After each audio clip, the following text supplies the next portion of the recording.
African American history. We always been taught in our school books, and most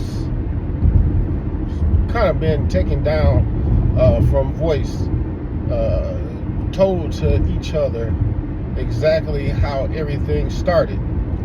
And we teach, or should I say, the schools teach that the African American has come here on slave ships through the slave trade from Africa, sailed on boats, started in the 1600s all the way up to the 1800s. But I'm here to tell you that that's only partly the truth.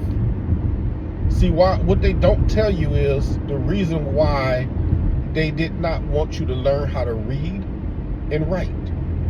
The reason why they wanted to keep you dumb. They didn't want no smart ones. Because if you was too smart, that means you was able to learn. And if you're able to learn, then that means you're able to pick up a book and read. And the things that you was going to find out was the things they did not want you to know. And that's the truth about who you really are. So I have a question for you today. You, my African, or should I say African American sister or brother, do you know who you are?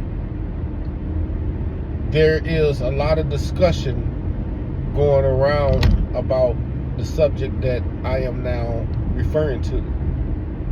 I'm not going to go deep into it right now, but I will tell you that it's a land on the other side of the ocean called Israel, and your people is originally from there. It all started way back in Africa when God called a man named Abram out of his homeland and his kindred, and he told him to go to a place he would show him, and he was going to make him a great nation, one that so many was going to be born up out of the nations. The star, you wouldn't even count them the way, just like the stars, like the sea of the sand. You're not going to even be able to number them, all of those who was going to come out of you. And to this day, you cannot number the people who came out of him. One, it is not just the African American, but it's a lot that came out of Abraham. Abraham wasn't just the father of African Americans, but he's also a father of others. That's all throughout the Middle East. Because you got to remember, Abraham, after he had Isaac and Jacob, he also had others as well, through other women from other nationalities. And don't forget, through his own concubine, he received Isaac. Isaac was not of the African descent, but he was from a different descent, and that's how you have a majority of those who are in the Middle East now, and why they would look the way they look is because of who his concubine was, and he was out going another way. And then you also have Esau. Esau was another one that you have to consider.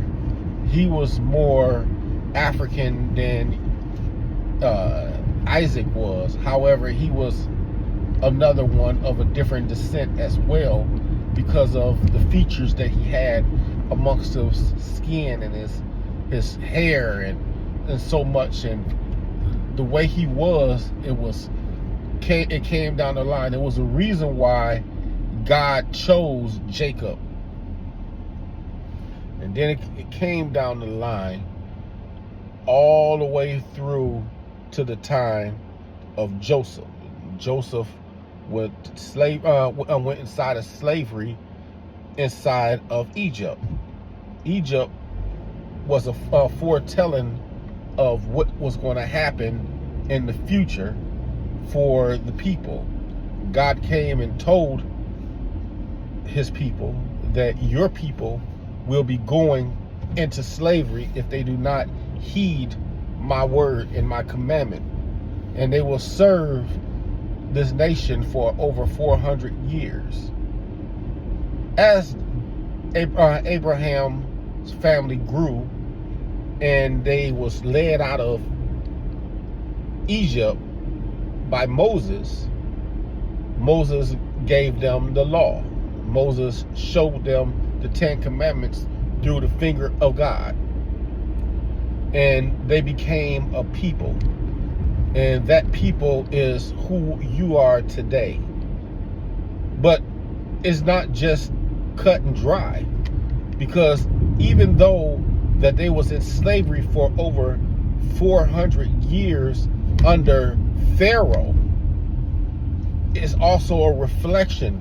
The Bible also teaches about if they sin again and they do not obey, that they will go into ships and be scattered amongst the nations across the entire world.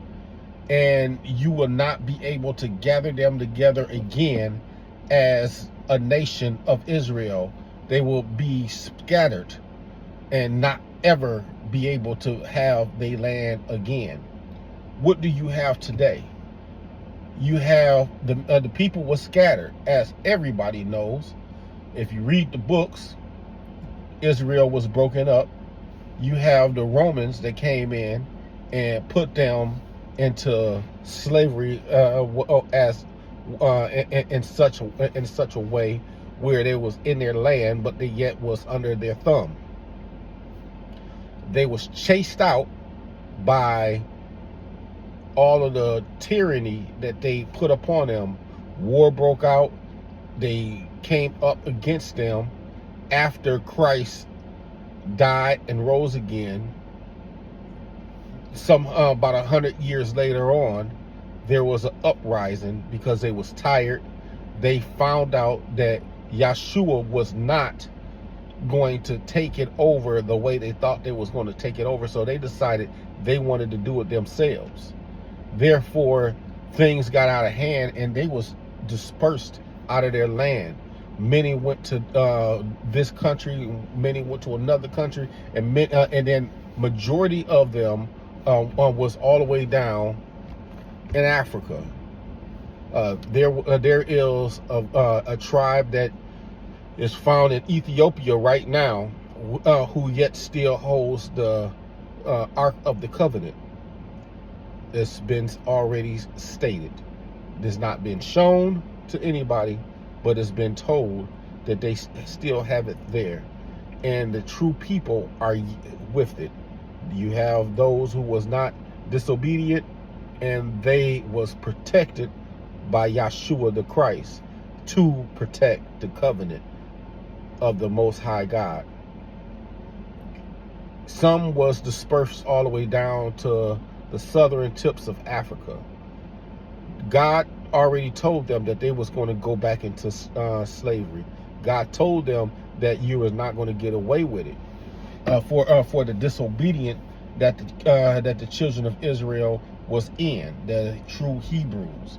So therefore, it was made that there was Europeans, whom we call Europeans, came down and with trading and selling things to other African nations who knew who the true Hebrew were, and they sold them into slavery. And they was all taken, or majority of them was taken throughout the years.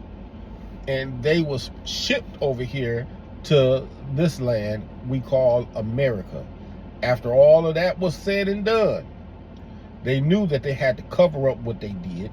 So therefore, they had to change many things in the law, and they cover it up by taking things out of the Bible. A lot of people always question the Bible and why the Bible don't seem like everything is there. It's not. There's things that's been taken out, and you can find those written in the so-called lost scrolls, but they are available to those who will to understand the truth. This is not entire look at the history of who you are. But now I hope your eyes are opening and you will go search out for yourself who you really are. This has been Elder Rudy Best, kicking off the cap. One more time, please subscribe, share, and please share this particular video to as many African Americans as you can so they can understand who they are. And I'll talk to you next time on Kicking Off the Cap.